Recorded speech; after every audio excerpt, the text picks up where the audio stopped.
Today I've got a new 2022 Silverado with multiple electrical problems. Looks like the odometer is blank. We've got no gear indicator, won't change gears,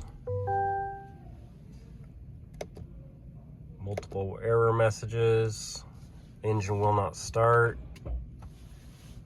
Yeah.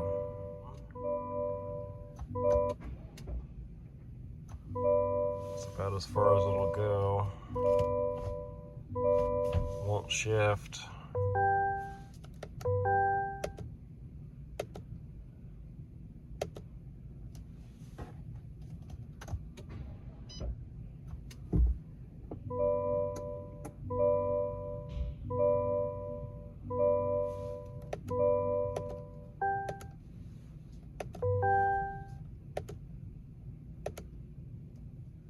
Went ahead and checked codes, got numerous codes. Going to have to figure out which one of these matter and which ones don't. I'm going to start right here. This one and this one I'm concerned about. So P27EE transmission range control valve position sensor circuit high. Let's see what the data looks like. We got a transmission range control valve position sensor voltage stuck high at 5 volts. Next step here, I gotta disconnect the transmission main harness connector and do some circuit testing before I decide what I'm going to do next. Most likely I'm going to have to take this pan off and do some testing on the inside of the transmission. And keep in mind, this vehicle is brand new. The customer drove it to the airport and essentially got stranded at the airport, and they almost missed their flight.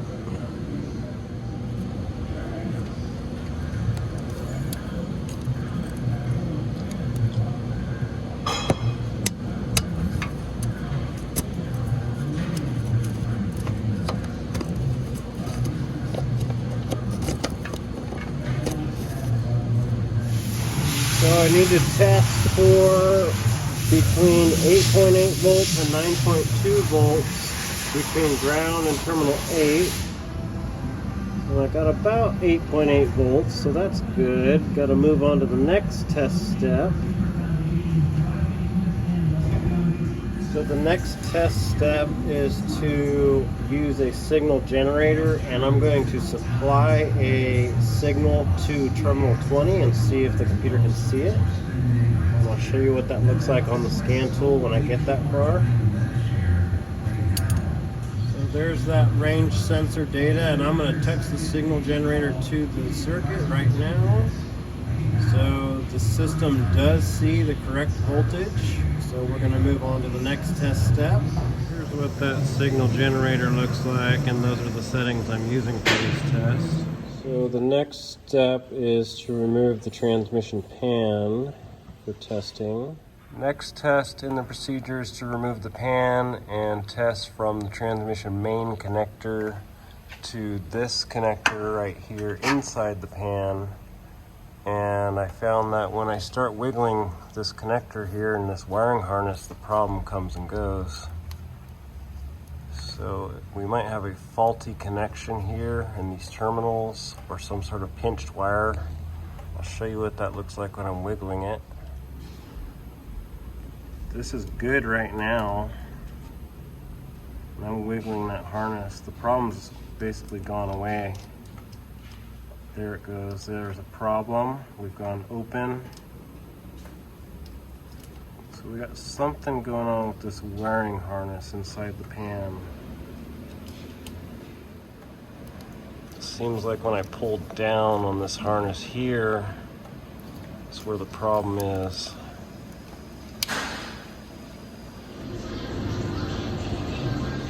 So I removed the valve body, inspected this side of the wiring harness and also the other side that's on the transmission case. I could not find anything.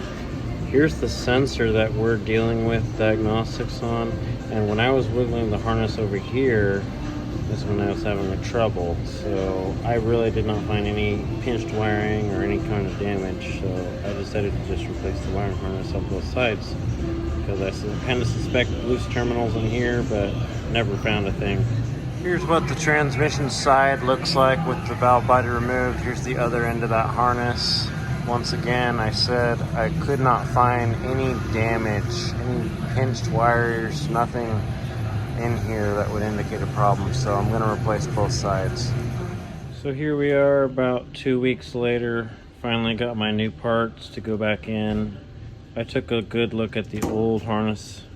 Really could not find anything. I don't have a lot of time to pour over this thing, and I've got a shop full of cars to deal with, so went ahead and ordered these new harnesses. I'm pretty sure, I feel good that yes, the problem is somewhere in this harness, because I wiggled the harness, the problem would come and go, and then the problem just completely went away. So at that point, I'm gonna call it a harness.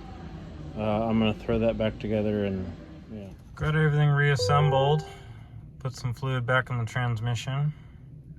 Gonna power it up, see what it does now. Looks like I have gear indicator restored. It's not gonna let me shift because it's not running. Let's see what happens.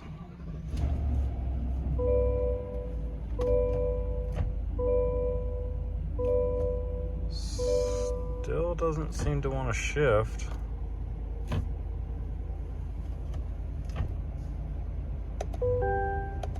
Oh, well, there's the problem. Buckle seatbelt to shift. Okay, so I had to add some more fluid to the transmission anyway, but this time I've got my seatbelt buckled. Let's see what happens. I've got drive. I've got reverse. Back to park.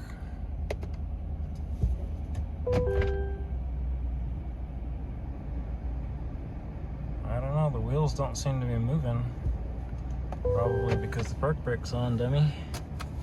Turn the park brake off. Now put it in drive. Hey, look at that. Now it's doing something. And we've got reverse. Park. Okay, looks like I just need to do some wrap-up procedures, and I think we're good. Okay, so after a short drive, even the odometer is working, so I'm gonna call this one fixed.